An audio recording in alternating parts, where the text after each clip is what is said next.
Alright, ready? Kayfabe Gimmicks! You know where to find us on Facebook. We're on YouTube. Fiction Entertainment, brother. YouTube. Fiction Entertainment, brother. YouTube. Fucking #1 Kayfabe Gimmicks podcast ever. So. How are you looking for? Put words in the wrong place. Are you recording all this, dude? The best wrestling podcast that's always been. What you gonna do, brother, when the beast starts talking about wrestling and drinking whiskey and it's all crazy up in here? I'm just happy to be here, guys. I'm not. No. Why not? Whoa. Welcome to Kayfabe Gimmicks. This is Snuva. I got Alex here. Nope, fuck you. Damn it! I got Matt here. I guess I'm here, dude. Fucking shit! You guys have no energy tonight. I'm sorry. Let me do that again. Let me get a rewind. I got Matt here. Yeah, motherfuckers! Woo! Yeah, brother. And I got Marco Leary here. Dumb fucker. Hey. And then we got Ruff, the ultraviolet one, Lee. You know it. Day in, day out, I always glow ultraviolet. So, we are here for Kayfabe Gimmicks. This is like episode 12? God knows. Episode fuck your mama's pussy. That's what We've we're been gonna doing call this it. for so long now, it's gotten... Where are we? Alex is angry. We're going to talk about Raw? No, fuck that. We're going to talk about Rey Mysterio costing $20,000 per appearance. Does anybody want to pay this money? I bet Lucha Underground does. Per appearance? They can sign him on a contract for much cheaper than that shit. Well, yeah, I agree, but the 20,000 is pretty much for the indies, bro.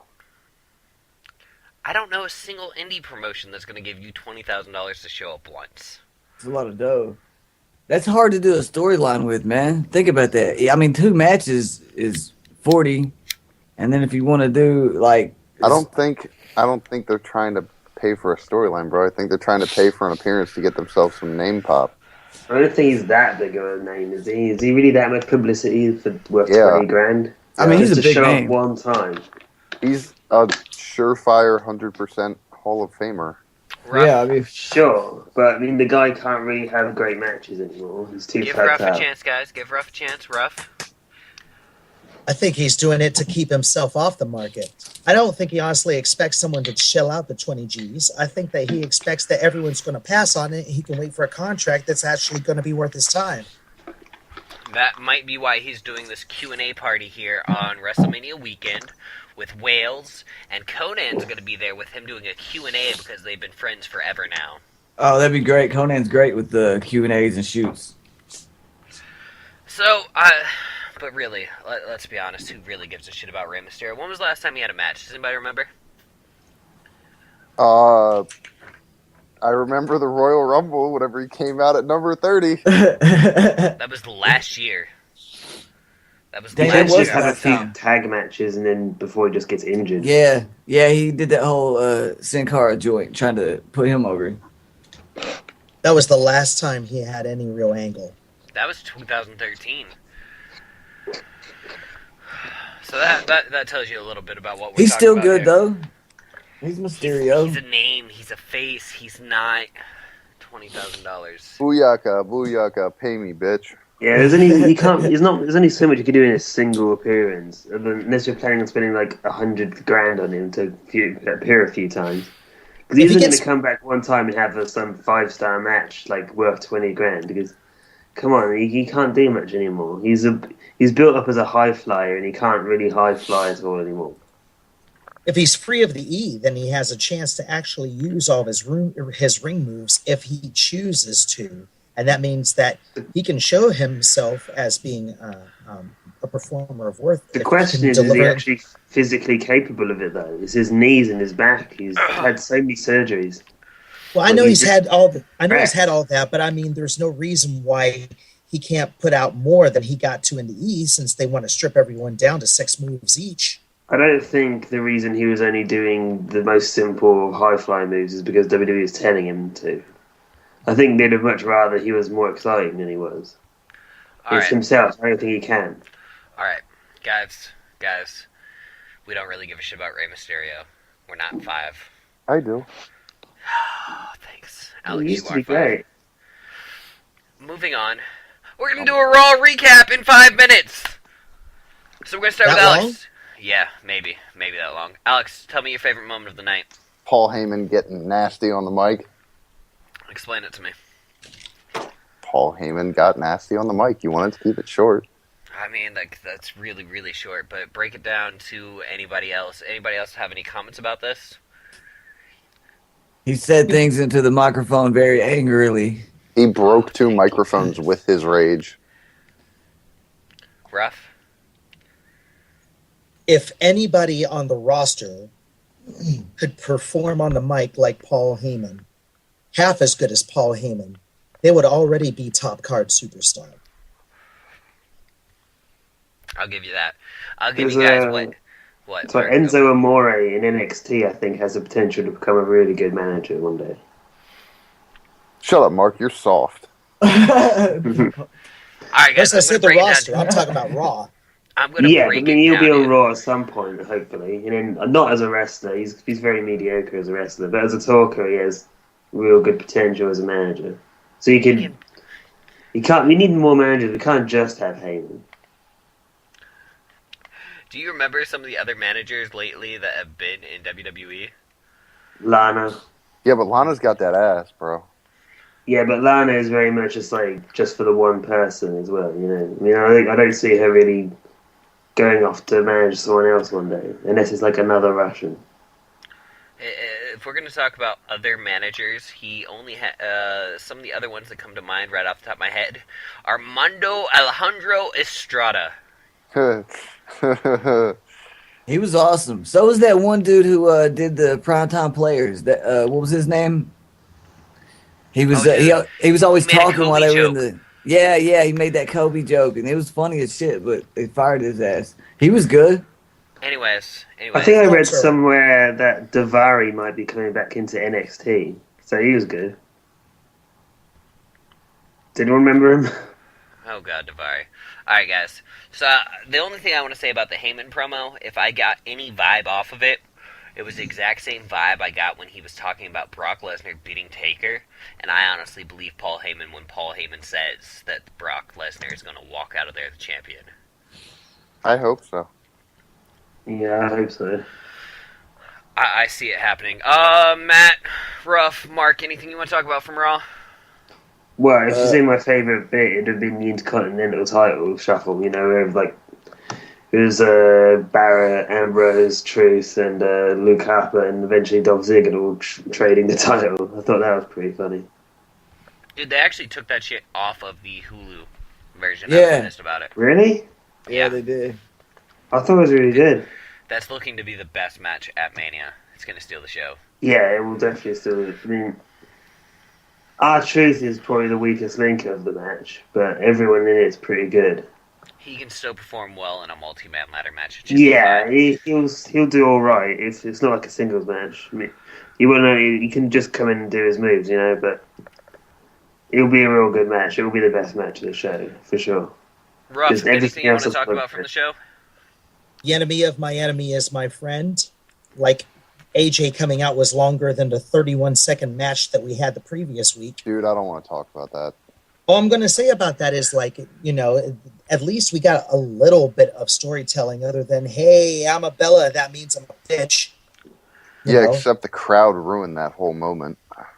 that's for sure. Yeah, with the CM Punk chance, like Yeah. fucking really. Like I was dude's been gone pissed. how long? I was so pissed because they finally gave the Divas more than like 5 minutes, and instantly the crowd shits on it. You know, it wasn't even that. If you really want to talk about it, AJ just looked like shit when she came out. She, like, did a weird push and, like, an elbow. I mean, you're right. She did not look. She looks rusty, Dominant. but She didn't look She looked dominant. rusty. She didn't look like much of a fighter. She looked like a chick trying to fight somebody. Well, I mean, It's she's really always had sad. that kind of awkward style to her. It was Maybe just she's awful. just going for a second career as a model. I love AJ to death It'd sexually. be better if she and- wrestles like a model if she wants to be taken seriously as a model. All right, Matt, anything you want to talk about from the show? The Roman and Rollins shit at the first of it was pretty good. Like It was really good. I didn't want to like tear my fucking head off or nothing watching it. It was pretty dope. The Jon Stewart shit is fun as fuck. It's going to be a great WrestleMania just for that. Because you know Jon Stewart's going to be at Mania. Yeah. And honestly, I can't think of a better celebrity. He delivered one of the best promos ever, talking about the greats and how they made it. Especially when he name-dropped Mick Foley. I didn't feel like Jon Stewart was reading a script. I feel like Jon Stewart has followed this product to some extent over the years. Dude, he definitely has. He throws in wrestling comments all the time on the Daily Show. The problem is that they always fall flat. He still keeps doing it, which is why I like it. That's awesome. That's him saying, I don't care if the rest of you are wrestling fans. I'm still going to drop this. Yeah, like whenever Reigns won the Rumble, he mentioned it, and no one in the audience really said anything except for like 2 people, and he just kept going anyways. So, in sad news, we've talked about Raw for about 6.5 minutes, but I will say, balls. to finish it, Roman Reigns has improved massively, and I marked the fuck out when he ended the whole fucking Raw so dominantly. Yeah. I don't care what you say. Any man who can leap all 3 fucking ropes without a fucking problem. Like, I don't even need a flip. I just need you to be able to do that shit, and he did it. I say anyone who can do it who's over 220 pounds, you deserve to give some cred to. Yeah, I mean, it's not like Brock Lesnar's shooting star press, but it was impressive. Like, he flew, and I was like, holy shit. It was a dominant show from Reigns, and it was not his worst wrestling we've ever seen. Far from it. I really hate the fact that we got to say, well, he's improving about someone who's top card. I just hate that. He's green as fuck, too. I mean, he's not green as fuck, but... No, he's green as fuck. I mean... Alright, well, Raw's over.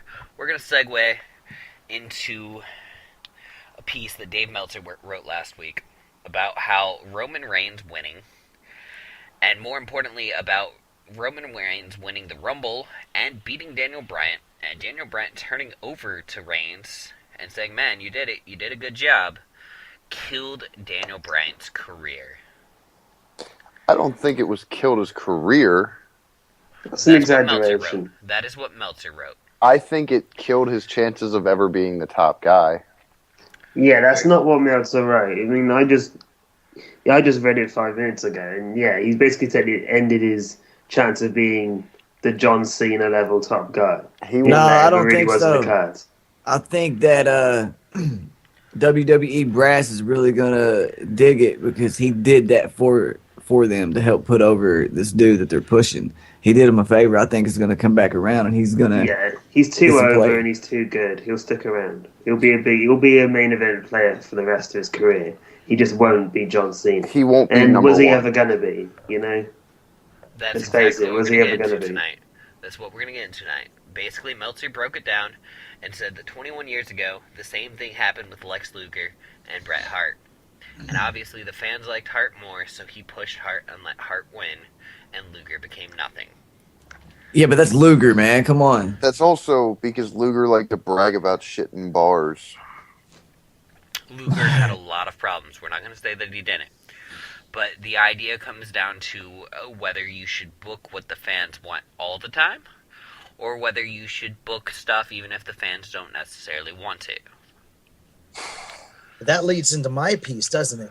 It does kind of lead into your Emperor's New Clothes piece. If you want to go for it right now, go for it, Ruff. I really do. Because looking realistically, now that they have the network, they know that we're in. They proved that they know that we're in by delivering what I consider a very pedestrian fast lane as the one thing that's supposed Sunday to be Raw hashtag. The Remember, Sunday guys, Raw. hashtag it. Yeah, the Sunday Raw.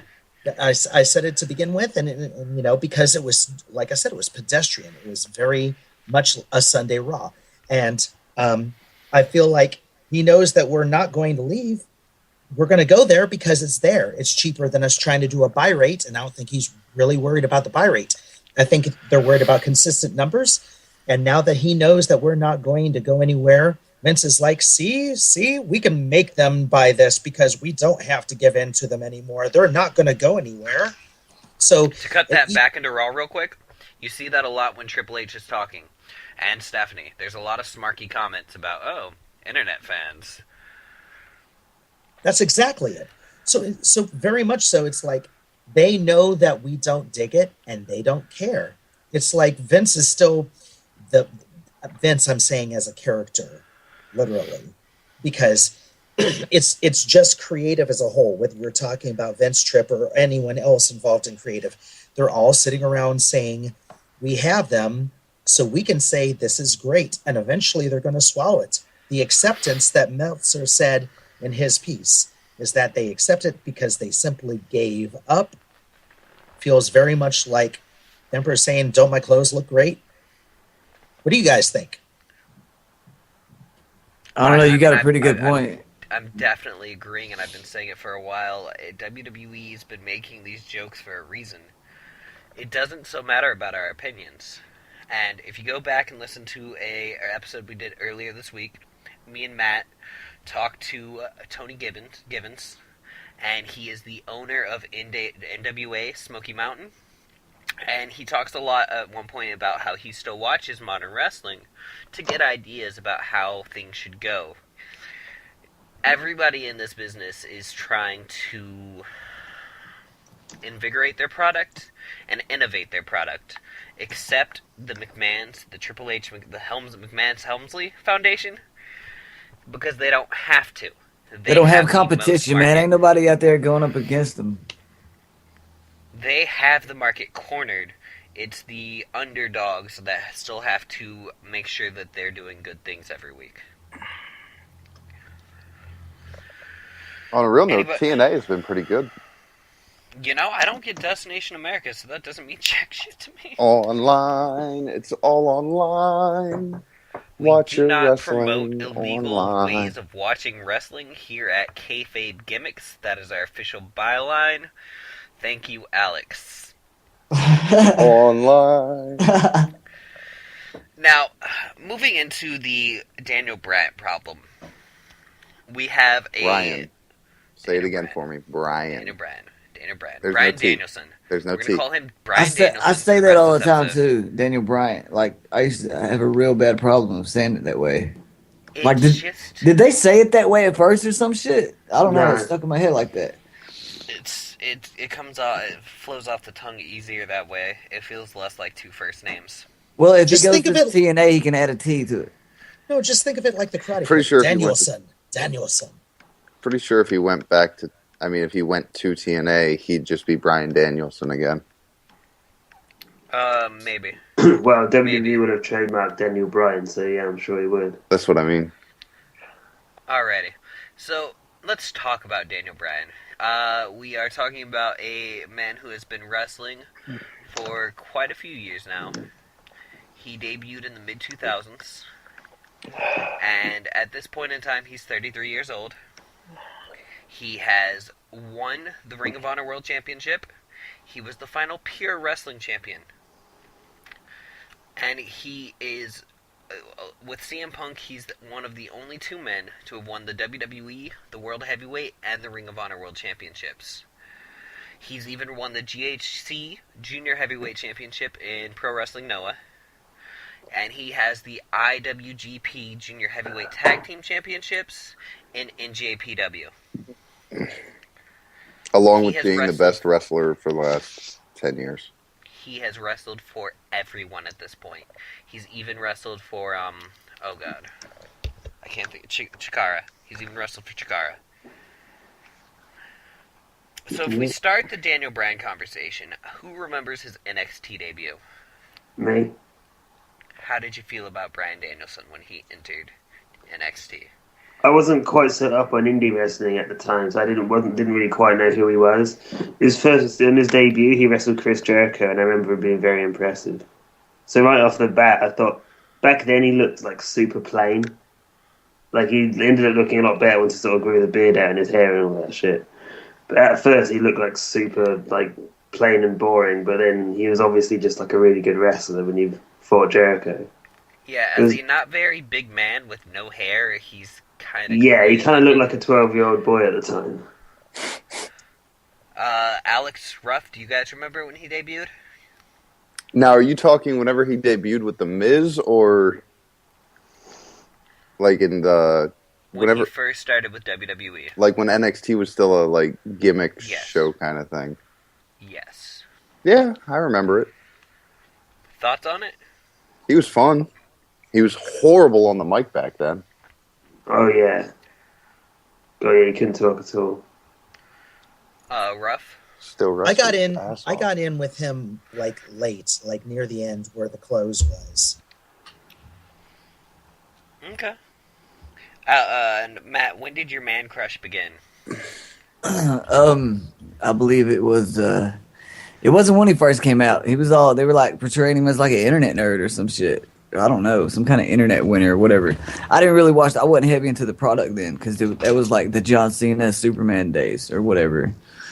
It was when he was beefing with Big Show and all those, dude. Like he just trolling everybody with the yes chant, and everybody was hating it and shit. We're definitely going to get into that. Does anybody remember why WWE originally fired him? Yeah, because he choked out homeboy, what's his name? The ring announcer, Justin Roberts. Yeah. He fucking choked him out with the tire or whatever, spit in John Cena's face. He came in just like fucking acting buck wild and shit, basically.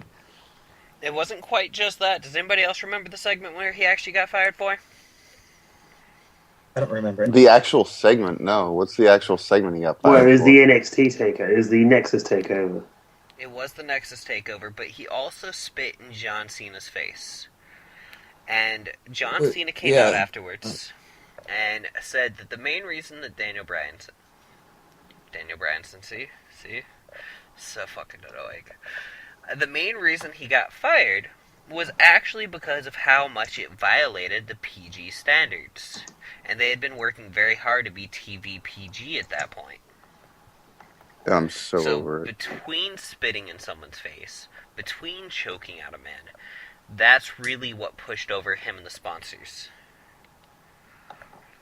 That's why WWE fired him. They apologized for his firing, but at the same time, they included it in the storyline where the Nexus kicked him out because he was remorseful for what he had done. Oh, yeah. Yeah. Okay. But Bryan Danielson came in, and he sold the show better than the rest of them, between spitting in Cena's face, kicking him in the goddamn head, and choking the fuck out of Justin Roberts. He's gonna kick his fucking head off. That's how you do a takeover. Yeah, he came in like, yo, let's do this takeover. You know, we come in here all violent, and then like, he goes in there and does it, and they're like, nah, man. Ain't cool, dog. Maybe you went a little too far here. I don't think it was too far. It wasn't crazy. Like, I mean, if I was a kid and watched that, I wouldn't have been like, oh my god, he's killing him. You know what I'm saying? Yeah, it was such an overreaction. The interesting thing about this is the original Nexus was Skip Sheffield, Justin Gabriel, David Otunga, Michael Tarver, Wade Barrett, Heath Slater, and Darren Young. Out of all of those, right now, you only have 2 of them wrestling. Wait a second, Right. Husky Harris wasn't in it? There's 3 of them Was wrestling. Husky one of the originals? I think so, Husky. No, he wasn't one of the originals. He was a second generation. Oh, he was part of Punk's. The new yeah, Nexus. he was new Nexus. Oh, okay. So out of the originals, you only have 2 people. 3. Because Daniel Bryan got kicked out pretty much immediately. I mean, as soon as they premiered, Daniel Bryan got kicked out. So I don't know if Well, I really Wade wanna Barrett get is wrestling. Ryback was Skip into Sheffield. Skip Sheffield. Gabriel quit this year. Darren Young is around. Heath Slater's around. It's just Young Daniel hasn't Bryan's the been only on one who TV. really made it. Well, yeah, Darren Young's back. Yeah, primetime players, baby. Reunited. Millions of Daniel dollars. is back. Millions of dollars. Millions of dollars. Millions of Heath dollars. Slater is on indefinite leave for now. We don't know when he's coming back. Otunga still works for the company, but nobody cares about him. And Tarver was utter dog shit. Yeah. This kayfabe gimmicks, we're not gonna hold back. Tarver was dog shit. Does anybody want to try to? Oh no, he was okay. No. The only thing memorable about him was the mask. Thank you. Tarver sucked. I just like saying that. Afterwards, we did have Husky Harris and Michael McGillicuddy, who are both doing really decently right now. Well, Wyatt is McGillicuddy, not so much. Hey, man, Axelmania is definitely something the crowd is behind. The problem It's a is little that jokey gimmick. If he really tries hard, he can be the next Zack Ryder. Yeah, probably. I mean, it's too jokey Better for on him. the mic. It's too He's good on the mic. Yeah, The it's guy too is, jokey for like- him though. People say like he's like a really good wrestler, but I mean, it's kind of hard to tell because he's very boring in the ring and on the mic. Because they're doesn't get a playing lot it of off as chances. being a legend in his own mind. That's why the Yeah, crowd but is even having when so he much has fun had with it. But long- it's no, not but- good story for those. He at has home. had longer matches in the past. You know, they were pushing him at some point, and I don't remember him really being that impressive. Anyways, we don't care about any of that. That happened. We lost Daniel Bryan. He No. was gone. No. He went back to the Indies where they loved him so much. Yeah. And probably had another championship reign. So now, Daniel Bryan comes back to the WWE. Does anybody remember when Daniel Bryan comes back? This is 2010 now. Yeah, and John Cena brought him back for the Survivor Series tag. Where they fought the Nexus. Yeah. Yay! So Daniel Bryan came back, and he ended up getting a chance to win the United States Championship from The Miz. Which was really nice, because technically they were still continuing a story, even though they had fired the man.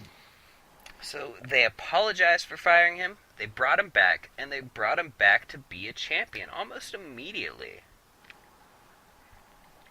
So what do you think? That was like here, sorry for firing you over some bullshit, have a championship? No, we're just talking about the meteoric rise of Daniel Bryan in the WWE at this point. I don't think it was me. I don't think it was me. No, it wasn't. It wasn't until Team Hell No that he really started becoming huge. Maybe. I could argue but at against the that. same time, And he was popular before, but he wasn't like getting into like the really huge success. I'd say his biggest success started after he lost to Sheamus in 17 seconds, which is that's where it hilarious started. Yeah, Yeah. That's where it started getting on the rise. That's Absolutely. when WWE apologized for what they had done. He had already been the world champion at that point for a hot minute. No, that's when he lost the title. He was like at least like 4 or 5 months, I think. Yeah, but before that is when he That's a good had minute. the whole beef. He had the whole beef with Big Show and Mark Henry. Remember? It was all the thing about how Mark Henry he couldn't beat Mark Henry because Mark Henry was such a beast or whatever. But We're about to he get had into a that. snake. We're about to get into that. Okay. All right. Within a year of coming back, not only has he held the United States title, he wins Money in the Bank, and then he cashes it in 3 months after he's back to the World Heavyweight Championship. And this is during the awesome Mark Henry Big Show feud. I'm sorry, I like this feud a lot. It was good. I really like that feud. Well, And Daniel Bryan getting teased into it made it even better. Hmm. Go ahead. You want to say something? who? You, I thought. No, I didn't have anything to say. I figured you were gonna talk shit about Mark Henry and Big Show being a feud that should never have happened. Well, I mean, they were good on promos. They're both good talkers, so I mean, I want to say they broke the ring also, which Yeah, they I did. know It it was was- entirely a work. yeah. That one was really a work, but still. That was I a remember great Big riff. Show doing Awesome. the elbow drop off the top rope, and I remember the ring break. But yeah, I mean, the matches were surprisingly good considering it was Big Show versus Mark Henry, which means they were I think 3-star the matches. greatest part of that work was it was a last man standing afterwards, I want to say, with John Cena and Batista. And they were just like, fuck it, we're not even going to bring out a new rig. We're just going to wrestle over the broken rig. Yeah, I thought that was great too. Who cares? We don't need a ring to actually have a match. This match is pinfalls anyway, whatever. I felt like it helped sell the whole thing of the alleged brutality of Big Show and Henry's match. Absolutely. Now, So going onwards, we go towards that WrestleMania, the infamous WrestleMania. I watched it live. Did anybody else watch it live? I Yeah. did. Yeah. What, the Daniel Bryan WrestleMania? Yeah. Well, You're I talking never about watched 30, anything right? live. No, no. The one where he was facing Was- Sheamus. Oh, okay, yeah. Oh, right. I thought you meant where he won the title. No. Yeah, seriously, you can't call it the Daniel Bryan WrestleMania if it's not the one that is 30. He No, won no, the no, no. fucking I didn't. championship. I didn't mean that. But we're talking about. I meant the infamous one. 17 seconds, which was actually a fluke, and it was supposed to be even shorter. Well, yeah, but like And it's they were pissed off that Sheamus didn't land it right. like Alex said, it turned out for the better for him. It was the best thing that happened to his career. It really was. That's whenever he really started to get over with the no chance, and then back to the yes chance, and then Yeah, the I no mean the crowd chance. was so pissed about it that We're it gonna really get there. did We're gonna turn. get there. I want to hear thoughts and opinions on 17 seconds. Alex, you were watching it live. How did you feel when it happened? I mean, I was annoyed, but looking back on it, it's a perfectly okay thing. It's not agree. like it did any damage to him. It made people like him more. I really didn't like Daniel Bryanson at that time. See, I just did it again. God damn it. At that point, it was a really shitty gimmick with him kind of being a douchebag to AJ, I liked it. and I'm a vegan. I thought it was good. It was at the time like that's when he really started becoming like better at promos because before then he was terrible. He could barely say two words. But then he actually the fact that he started getting over as a heel with promos more than anything was just cool to watch. Heel Brian is really fun, actually. The problem Yeah, he is was he's so over right now that he can't be a heel. sort of anything I spectacular. definitely hear where you're coming from. So, at that point, Sheamus beats him. Sheamus beats him again at a 2 out of 3 falls match. And we start pushing Team Hell No, which for a lot of people is where Daniel Bryan becomes the most famous wrestler. I mean, he was huge during They Yeah, had- he really popped off of the that. entire crowd. It's the biggest thing since what? Yeah. It's the biggest thing since what, and it made its way outside of mainstream WWE, and the yes chants happened everywhere. Yeah, there was viral videos of like everybody doing that. Sporting events, everything. Ruff, you never said your thought process on 17 seconds. Did you cry? I didn't cry. I thought it was honestly a very cool moment because you want surprises at a Mania. You don't want to know everything that's going to happen. And I thought that the fact that it popped off the way it did, it caught everyone by surprise. So it made it a cool WrestleMania moment for me. Mark, you didn't cry, did you? I was very annoyed. It was going to be a good match between them two. Matt, did you cry? No, I thought it was a cool way to start off WrestleMania. I thought it was too. I know there's a lot of outrage from the internet wrestling community that we're a part of, but I mean, it just didn't faze me enough. It hurt That Sheamus as WrestleMania well, was pretty though. decent. It really did. You know, the thing that hurt that WrestleMania the most was those big fucking trees that were in the way of everybody's fucking. Yeah, those palm trees suck. You know, it wasn't just about, WrestleMania can't just be about the matches. The matches are fun action, but I mean, you're still telling a story. And the Yeah, but for 17 seconds WrestleMania, did I the want job. payoff. The 17 seconds did an amazing storytelling. It wasn't anything that anyone expected or saw coming. So I felt like it was a different kind of storytelling. The aftermath, him actually blaming AJ and seeing that development of his character, and honestly seeing him drop AJ was the first step toward us really enjoying him in Hell No, I think. I mean, I think the biggest thing that got Daniel Bryan over after the 17-second loss, 18 seconds. I don't really. It's 18, isn't it, guys? It's 18. It's 18 seconds. Anyways, the biggest thing about this was not necessarily any of that, so much as the fact that without the championship, he then did that short little thing with Punk. They had some great And matches. I think, Oh, yeah. it was actually a two faces feud where they were pretty laid back about it. AJ was the main antagonist in the whole thing because she was flirting with everybody. Oh no, that Brian was still squarely a heel at the time. Yeah, he wasn't a face then. And I remember that. I've watched those matches a few times. Yeah, he was a heel. Yeah, you're right, but I mean, it never really, it wasn't really about. That's not what their feud was about. Right, but it wasn't a face-face feud. It really was about the pussy. Yeah, but you can't call it a face versus face feud. He was squarely a heel. And part of it's just that whole Team Hell No thing and the fact that he's just yelling no at the crowd like a little child. It's not really what I consider heel tactics. Yeah, he was a comedy heel. Well, I mean, he wasn't even really a comedy heel. That wasn't the only thing he did of being a heel. I mean, he was a dick to AJ or whatever. And this is when she was like the innocent little girl or whatever, and he was like, "Shut up, bitch." I know, but she quickly starts whoring it out between him, Punk, and Kane because she came out in Kane's costume that way. Yeah, that's whenever she started popping or whatever, switched it up. I loved AJ. It was so good seeing AJ come back this week, but at the same time, I don't think of her as anything other than a sex symbol. Am I the only one? She's one of the better female wrestlers in the whole roster.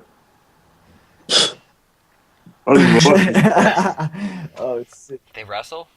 I thought they were just there tight clothes. Yeah, but we're always talking about maybe they should get more time, and if we're going on that angle, then Todd, yeah, she's the best at the moment. Mark, hush for a second. You wanna Todd, wander off for a second? if I could right now, I'd punch you in the mouth for that statement. Why? Because it's those kind of statements that we get 5-minute Divas matches. It's the bullshit CM Punk chants whenever AJ Lee makes her return. It's the shit where they come out and have the Bellas squash Emma in 20 seconds. I mean, who wants to watch Emma wrestle? So get someone who's of caliber in the fucking main roster then. You say it like they don't have decent... Okay, not all of them are good, but they have some decent wrestlers on the main roster. You know exactly what I'm saying. Like, we shouldn't have... you mean Naomi, who still hasn't had a shot? Yeah. I mean, maybe she should have a shot then. That's the whole fucking point. If we're really going to talk about this, we're really going to bring this up right now. If we're going to wander off onto this segment, you want to know what pisses me the fuck off? I don't give a shit about the Divas Championship. I never have, and I never goddamn will. And the stupid little fucking butterfly needs burned. They should bring back the women's title. Frankly, the day you threw out the women's title, and you said the pink butterfly is how we're going to run this shit, we're just going to remind you that they have a vagina. Here's a vagina symbol right on their stomach. That's the day that women's wrestling in WWE went to beyond shit. I agree. Shortly after, you had Karma come out. It was a big thing, man. Triple H got fucking Karma. We were excited as shit, and between a pregnancy and other bullshit, we lost out on that. And them not wanting to re-sign her. Maybe I make stupid comments, but frankly, it's hard for me to give a shit by now. It's hard for me to give a shit as well, just because I've been beaten down on this topic just by how unrelentingly bad it is in WWE with women's wrestling. I don't watch them. Like, I only watch them in NXT. That's the only place that's good. So, but AJ is a much-watched character when done right. Yeah, but she is one of those period we're talking about right now. Team Hell No. There was a lot of people getting sick of how much she was on fucking TV, but you know what? I loved every minute of it. I enjoyed seeing her. I enjoy her as a person, and I find it really funny that she's the only one who was like, oh, yeah, you guys want to talk about women's rights, but you don't treat us really well, Stephanie. It's funny that you're supporting this. How do you know that's not a work? It absolutely was a work. I don't know. How's it not a work when 2 weeks later she's back in the ring? I mean, she was supposed to be back no matter what. That's going to be Mania. They're going to have a Divas tag match. She would draw. There's no way they have a Divas tag match at Mania. Yes, they are. It's going to be the Bellas versus Paige and AJ. Yeah, that's 5 minutes. God, I hate this company. If it isn't in Mania, it'll be in the pre-show, but it's probably going to be... It's going to be in Mania. It's probably going to be right before the main event. If they take the Divas down to fucking pre-show, they will get so much shit. It'll probably be But in between prove it to you in after the 5 Taker seconds. match, like it was last year. I'll prove it to you in 5 seconds, because guess what? If they were gonna do Paige versus the belt, whichever one has the belt right now, why would they have done it last night instead of waiting until Mania? Because why not? They don't give a shit. But what happened as soon as the match ended? AJ came out. You have 3 weeks to build AJ and Paige against the Bellas. Yeah, That's all you're WWE making the needs. assumption that they give a shit. They'll do a bad storyline. They don't care. They'll do They a don't need to triple- build it out. They don't They'll care. do a fatal 4-way somehow.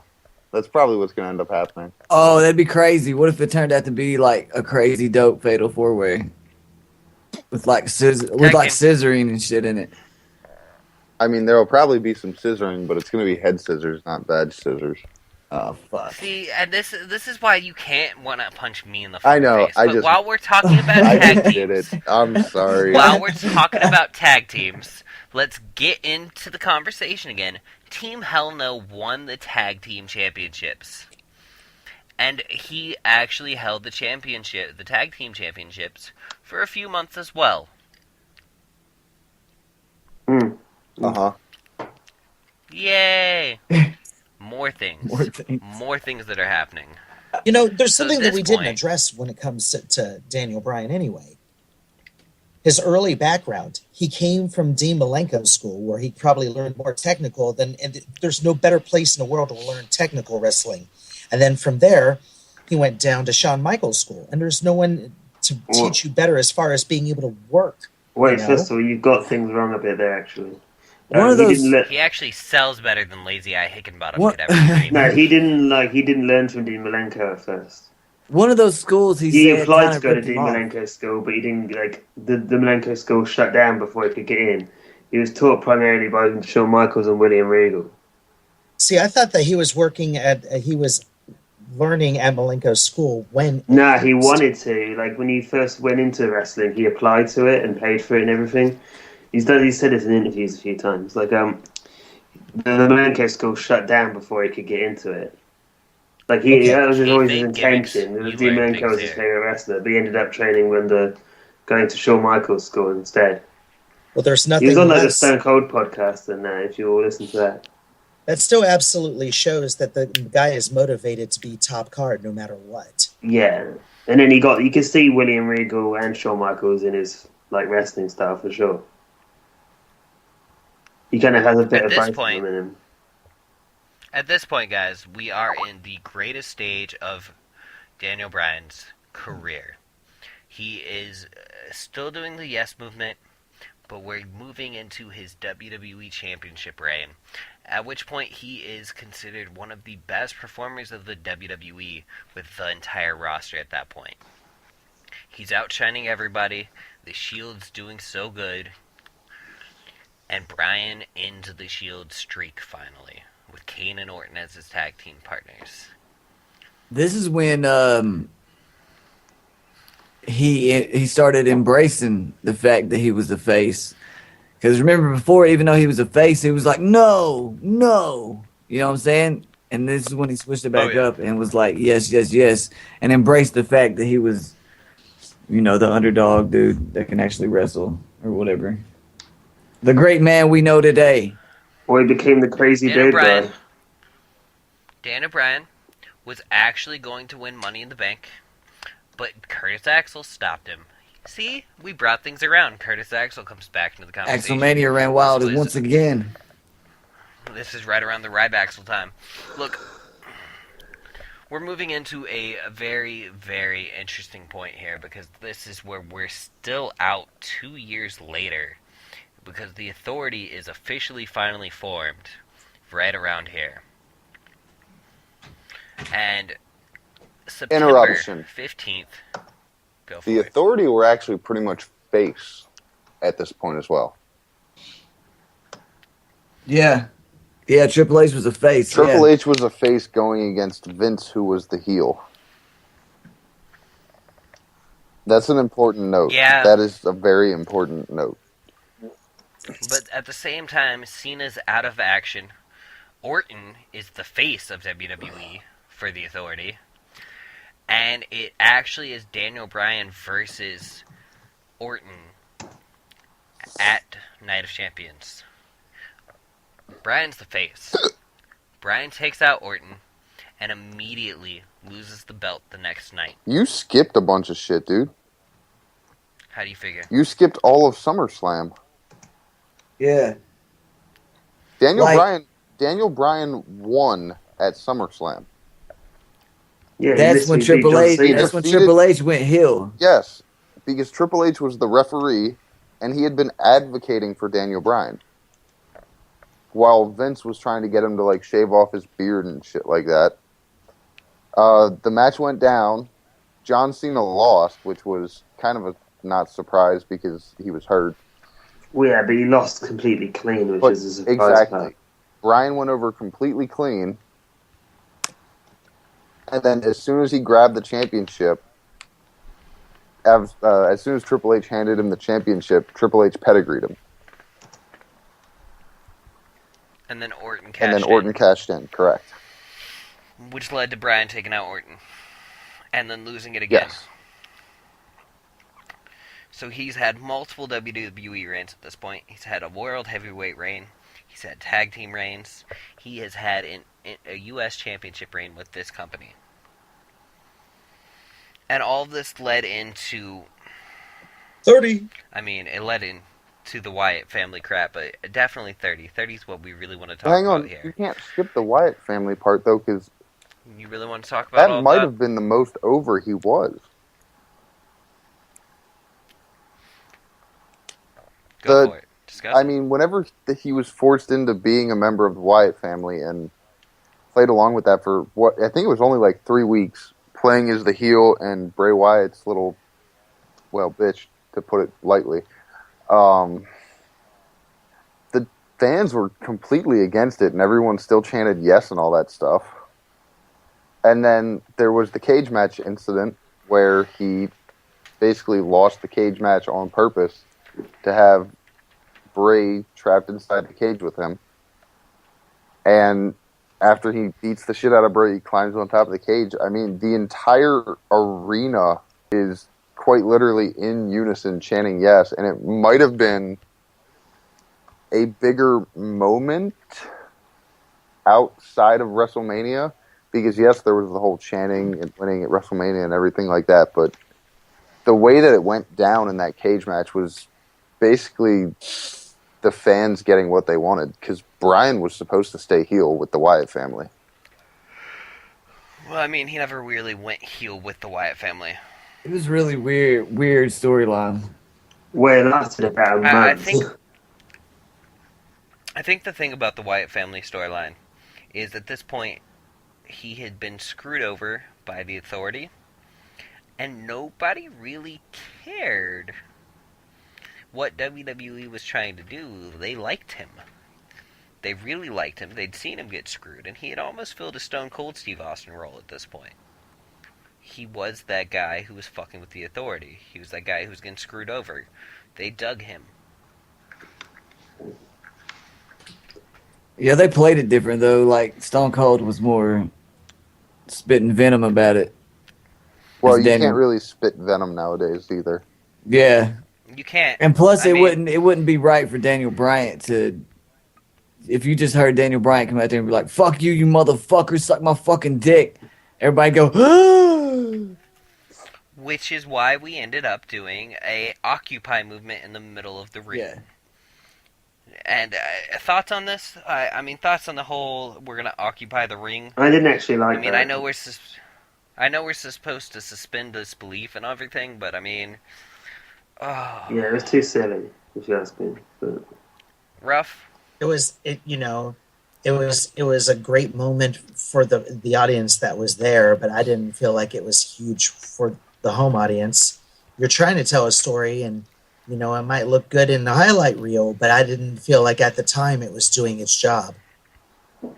So what you're telling me is it's nowhere near as powerful as Mick Foley putting a submission on Shane McMahon and demanding a title shot. It's it was what it was. Like I said, it wasn't a moment that... It's a very modern moment. Yeah.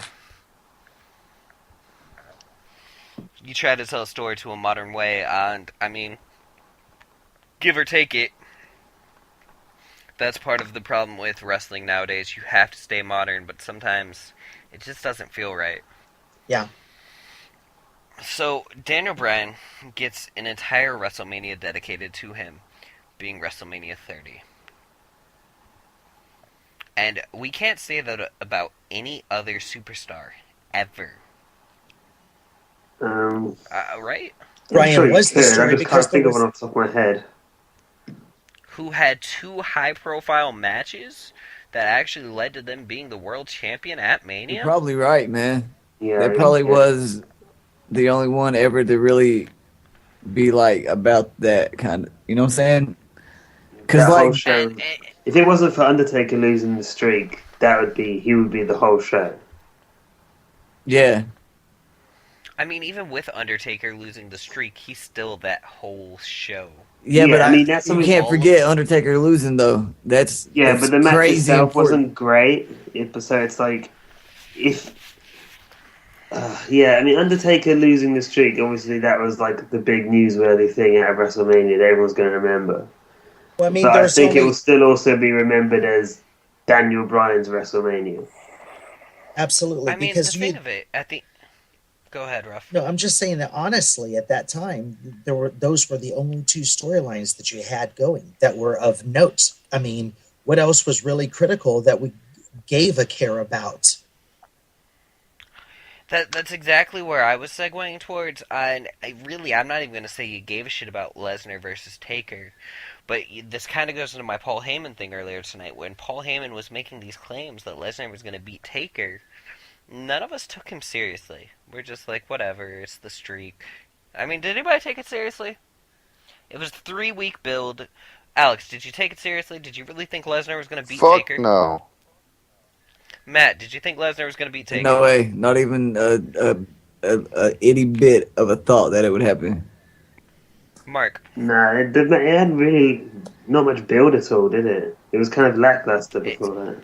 It was shit build and shit. It was a shit match. Ruff, did you really think it was going to happen when Heyman kept saying it was going to happen? No way, but I tell you what, thank God for Paul Heyman's reaction when the 3 count happened. Because I think Heyman's reaction sold the match to the crowd. I think we thank God for Heyman every day of the week. Heyman's kind of the best thing about wrestling right now. Hell yeah. Which is really sad. It's really sad when one of the most failed bookers ever is the best thing about wrestling. He's not a failed booker. He's not a failed booker. He's a failed businessman. The two things he really booked was ECW and like Heyman era SmackDown, and both were great. If you want to say failed booker, the most failed booker, the worst one ever is fucking Vince Russo. Fuck Vince Russo. That was our last episode. You should go check that out again. Cheap plug to ourselves. But let's be serious. If we look at the rest of that Mania, you had a shit Shield match. You had a decent Bray Wyatt versus Cena match. But for as decent as it was, I mean, even then, the storytelling's not very driving. What Shield match was it? Was it against the Wyatts? No, it was... No, it was against the New Age Outlaws. Yeah. Oh, yeah, okay.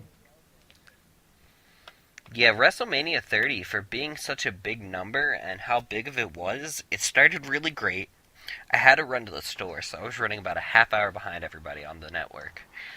And the streak thing got ruined for me before I could watch it and be disappointed, but it still hurt. I mean, I think it hurt everybody. We need to do Undertaker Tears. Oh, we do need to do Undertaker Tears. Let me say something quick.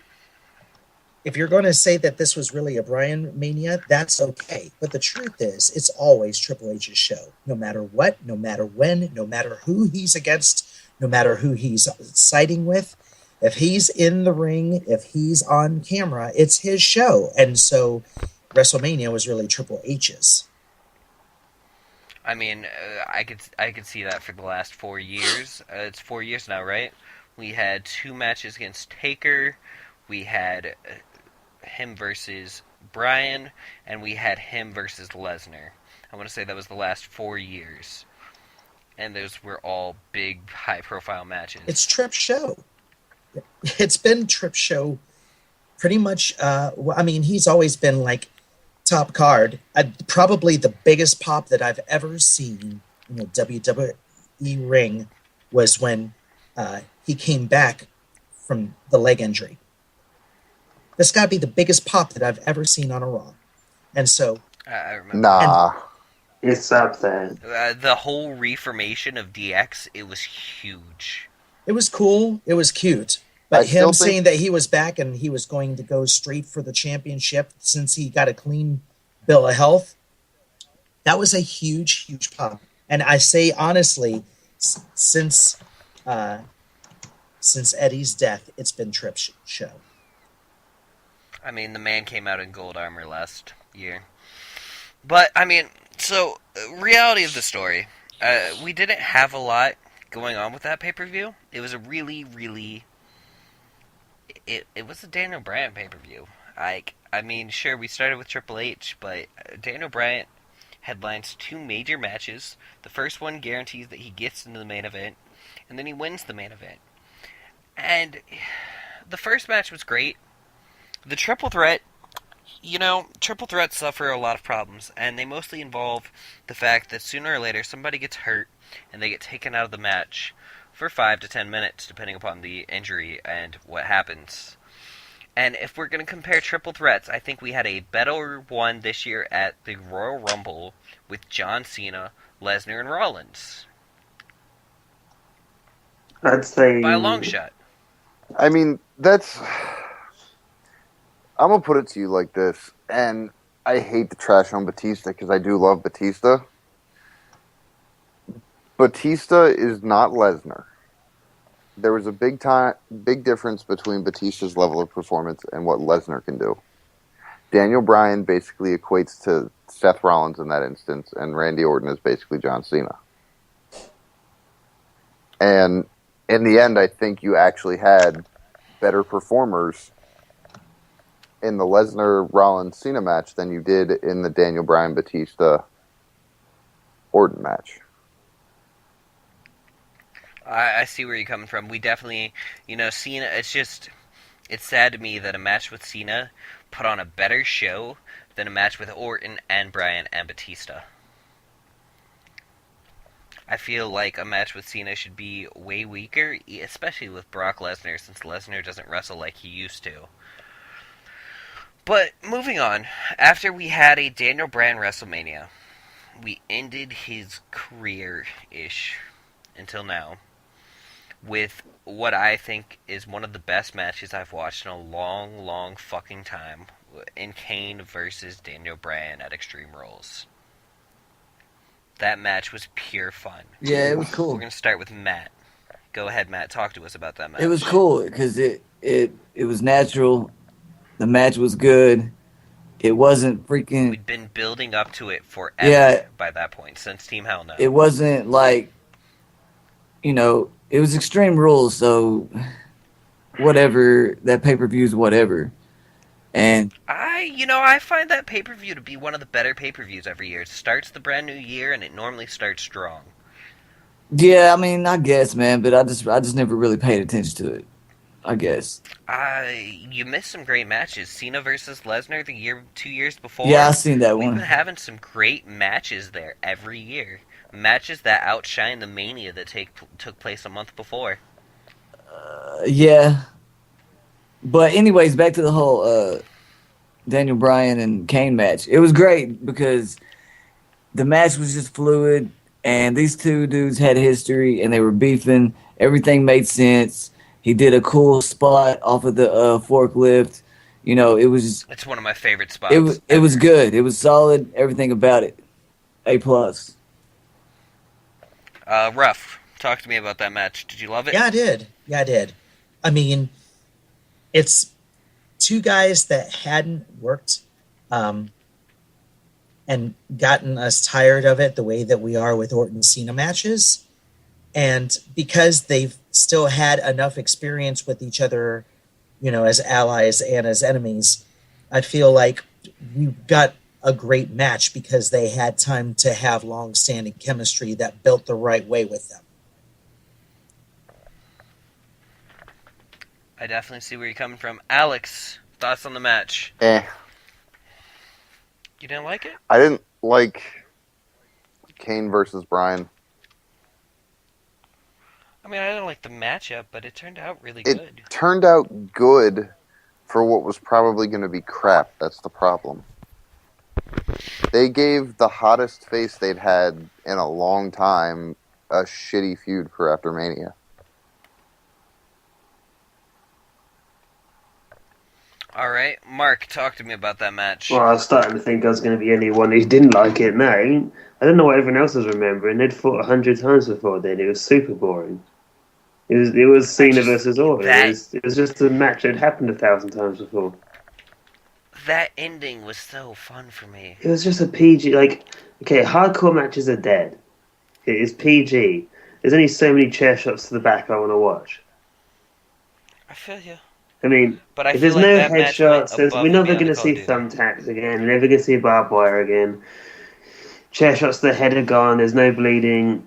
So it's just like the most hardcore thing you can get is like kendo sticks and tables, and there's only so much of it you can see, And Kane can't go anymore. Okay, he's way past. He should have retired years ago. Yes. Get the tables. So it's it was never going to be a good match. It can only have ever been, like Benny said, good for what it was. It's Kane versus Daniel Bryan, so everyone expects it to be a shitty match, and the fact that it was like a decent match means it seems like a really good match, but it wasn't. It was just sort of mediocre. All right, guys, we got to wrap this up here. So we're gonna go into rough real quick. You want to talk about a Money in the Bank subject? This is something that's been bugging me for a few years. I want to get the panel's feedback on this. I think that we need to stop having a Money in the Bank pay-per-view. I think you should announce a Money in the Bank match for the pay-per-view following a cash-in. I think it'll be more exciting if every time we get a cash in, we always get a Money in the Bank. If it's been cashed in, then that means it's an open field, and someone else can wind up with the contract. The only problem is with that is that you might not think about it, is that you'd see the booking coming a mile away because everyone would know the next pay-per-view is Money in the Bank. Because then it takes so long to set these things up that everyone online would figure it out. It doesn't make it a Money in the Bank pay-per-view. It just means that you immediately have something that's must-watch of the next pay-per-view instead of it being an interim pay-per-view. I think my only issue with that idea, Ruff, is that one of the special things and I will say this, one of the best things in WWE currently is the Money in the Bank. It is. It was that and Elimination Chamber, and we got rid of Elimination Chamber. Money in the Bank is probably the best pay-per-view we get all year. And the results of Money in the Bank are huge because the guy who wins the contract is obviously, well, I can't say obviously, poor Sandow, going to hold the title within a decent amount of time. But if there was a briefcase constantly, it would take away from some of that allure. I can see where you're coming from there. Moving on, we do have to clear this episode up. We are literally going to just discuss what we have discussed tonight. So at this point, we have Daniel Bryan Danielson, whatever you want to call the man. He has been going for quite a few years. Excuse me. He at one point was a vegan. He no longer is a vegan. Apparently it's not as healthy as it should have been. He has proven himself to be a very technical wrestler. He has quite a few different moves in his repertoire. We need a name for the knee if we're going to keep calling it the knee. Yeah, I put that. Knee plus! He's been called the Beard. He's been called the Yes Man. All kinds of crazy shit. The Goat. He has one of the best theme songs in the world because we all love Flight of the Valkyries. Da-na-na-na. He himself has trained wrestlers at this point in his life. He's actually trained a total of like 15, including Sarah Del Rey at one point. He's held more championships than you could ever imagine, but we'll just say in the WWE, he's held a total of 4 major top-tier championships, a tag team, and a United States. And probably an IC after WrestleMania. Probably an IC after WrestleMania at this point. The Meltzer piece claimed this was a man who had places to go in this company, and that by letting Reigns win, we were sinking the ship. We were killing Daniel Bryan off. And I'm here to tell you that that is the exact opposite of the truth. The man has achieved everything he could ever achieve with this company, and frankly, he doesn't have the look to have ever been John Cena. Meltzer's he just marked out. He's a mark. He marked out at that moment. I felt the same way when he lost. I was like, damn, man, that sucks. But I didn't think, his career is gone. He's gone forever because Roman's here. The problem is you say that he didn't have the look. I think what everyone was hoping for was that they'd just changed that whole idea. Like the whole notion that you have to look this way to be the top guy is they had the chance there to just get rid of that whole concept. They could have taken it. I hate plugging previous episodes. But me and Matt and Mr. Givens talked about the sexiness of Johnny Mundo. No homo, of course. In our previous episode about NWA Smoky Mountain. And frankly, there is a specific look that appeals to men. You want to be that way. Women, they want to fuck that man. Children, they want to look up to that man. And Daniel Bryan will never have that look. The only person who ever decided, man, I would have looked like Daniel Bryan was our own Unclean. Oh, shit. Yeah, but over is over. And the last person who was over as him was like Stone Cold or The Rock. Who had a good look to them. You know what? Stone Cold didn't look like Stone Cold didn't look like the average dude. Stone Cold he looked like the average dude. He didn't look like the Hulk Hogan's and the Lex Lugers. You know what I'm saying? Yeah, but Stone Cold wasn't like a huge pretty boy either, or anything like that. He Still has a sex appeal. He looked like your drunk uncle that would stomp your ass if you said something wrong to him. Exactly. So really, the idea that you have to be that kind of leading man-looking guy is bullshit to begin with. Daniel Bryan doesn't have the badass look either. I'm sorry. Fucking Bruno Sammartino didn't really have it much either back in the day. Let me ask a coin flip on this. Flip your coin. Okay, let me ask a coin flip on this, because it's got to be one way or the other. It's obvious that he's got the skill set. It's obvious that he's got the mic skills. It's obvious that he's got the charisma and the crowd behind him, whether he's heel or face at this point. So the question becomes, is it more important that the best worker is at the top of the card, or that he's elevating the mid? Because those are the only two places to be. That's not true.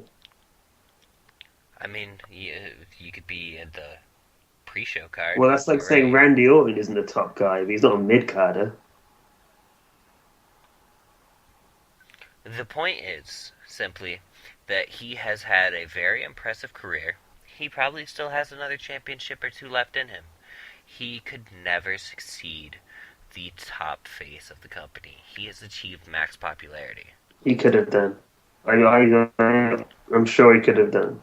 He was so he's so over. Like I've never You're never gonna make a. I've been watching wrestling for fucking ages now, and the only person I've seen get consistent reactions like him is The Rock, or like The Undertaker. Cena's had very consistent reactions. Yeah, consistently mixed, loud reactions, not like consistently huge positive. Daniel Bryan's over. Alex, there's nothing nobody can do about it. Alex, say your piece. You've been quiet. I still think his chances of being the number one guy are done. I think at best we'll see him for another 3 or 4 years. I think he could wrestle into his I'd 40s. say you could easily get 3 or 4 more years out of him, but I mean, is it a bad thing? Was he ever going to be the face of the company? Was this the death of it? That's my question to Yes. you. This was the death of it. You really feel like he had someplace to go. I feel like, and I know this is a played out feeling, but with how over he was, and the difference in the way that he was over, was that it was a Stone Cold-esque being over. Where it was just the fact that no matter what he did, the fans were going to cheer him. And I kind of brought that up. There was definitely some Stone Cold parallels in his rise to power. yeah. But he had a more than successful run in the WWE so far. And it's not Yeah, over. but see, here's the thing. Is that quantifying it in that way is the same way that it just makes zero sense. You can say he had a successful run, yes, but the potential was so much larger. That's the main thing that people miss, is that just because, yes, he's going to end up having a very nice career and he's going to make a lot of money, He's definitely going to hit the Hall of Fame. doesn't change the fact that he could have been even more. He still could, theoretically, but I don't think there's a chance he gets pushed up past Roman Reigns or John Cena. I agree. At this point, when he was at his primest, he never was going to hit the mainstream news level that John Cena hit with his rapping. But he did. He was never going to become... He did. Did he? When he won WrestleMania, that was when he was at his highest. See, here's the thing. He made it on the news with his like yes chant being all over the place. Yeah. But that was years before. That No, was it Hell wasn't. No, it wasn't. It was like recent. So he made it on the news twice? He made it on the news plenty of times. Hell, man. One of the biggest things that happened outside WWE, if you want to ask for mainstream attention, was huge football incidents. Michigan State was doing the yes chant, to which he was credited on ESPN multiple times. And then again, credited on, I think, multiple sports channels, because the Seahawks, as soon as he won the WWE Championship, congratulated him and spewed some shit about Seattle being like the best city in the world, but fuck Seattle. Super Bowl was a work. It was. Y'all yeah. some fucking conspiracy theorists, motherfuckers. It was a work. We have our tin hats on. It was a work, wasn't it, Ruff? You're going to do an anti-bullying campaign and then blow it in the last 2 minutes of the big game of the year? Hell yeah, it was a work. Damn straight. See, that's 3-1. We win. All right. The point remains. We're gonna have to leave it down to the people listening to this. You need to drop some comments. Tell us, could Brian have gone further? I'm of the belief no. Alex, you're of the belief yes. Mark, you're definitely of the belief yes, from what I'm understanding. Matt, yes or no? Could he have gone further, or is he already as big as you get in the WWE right now? He not only could he go further, but he's gonna go further, and he will be bigger and bigger, and he will be making me eat my vitamins. Ruff? Brother. I wish that he would, but he's not going to, because Vince gets what Vince wants. The company gets what the company wants. So I'm really the only one who believes that, like, Daniel Bryan just doesn't have the sex appeal to make children and men and women all want him. Yeah, but the kids love him. No, do they? Yeah, they do. Yeah. They fucking love him. My kids give more of a shit when John Cena walks out. Kids are more easily pleased in general, but yeah, they like Daniel Bryan. I've seen lots of kids with My shirts. kids love John Cena because he wears bright colors.